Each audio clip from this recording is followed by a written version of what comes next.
Ubwa mbere murabizi yuko 1xbet ari societe ikomeye ku rwego rw'isi kuba noba umuntu representa image yabo ya societe nka 1xbet ni ikintu gikomeye cyane yaba mu kazi kanje ka misi yose yaba mu cizera abantu bampa twongeye ko muri kariyeri yanje nimba ndi ngaha nuko bampa nkabaha mu byo bazompa bizofasha kwagura audience yanje na kariyeri yanje ni opportunité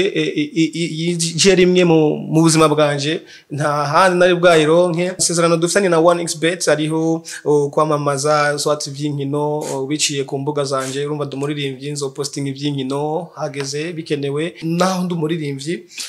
muziki wanje ushikira abantu bakunda umupira abantu bakunda comedy abantu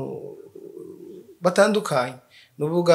nta limit hari narijya muziki wanje wumvirizwa n'abantu benshi kuko nta limite wicira nta bishego ntaki umuntu wese ashobora kuwumviriza yego tugende twese dukoreshe 1xbet kuko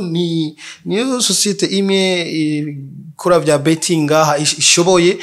kandi dahenda abantu itanga bonus irenze ya 200% kuri Paris urumva ni ibintu bikomeye cyane 1xbet izo gutunganiriza neza igufate neza mu bintu byose nta yindi company ya betting nka 1xbet kwisi nzima abantu mu Burundi serukiye irishira hamwe ego i kontra nini ku buryo bigoye ko societe yo ngaha ishobora kwijera suko bivana no kubura amafaranga mu company kuko nimba societe zo ngaha zitagira promotion y'ibintu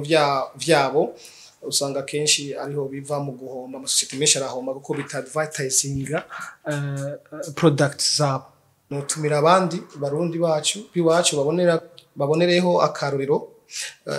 kuri 1xbet kuno yamamaza umuririmbyi byose mu Burundi no musafise code promo hari impamvu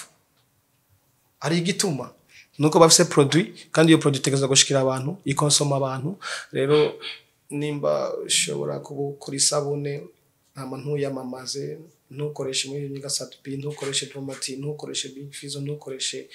umuntu wese afise audience ngo akwamamarize ni ya risk nyene ushira muri company yawe aho usanga kenshi zihomba imiryango myinshi gafinzara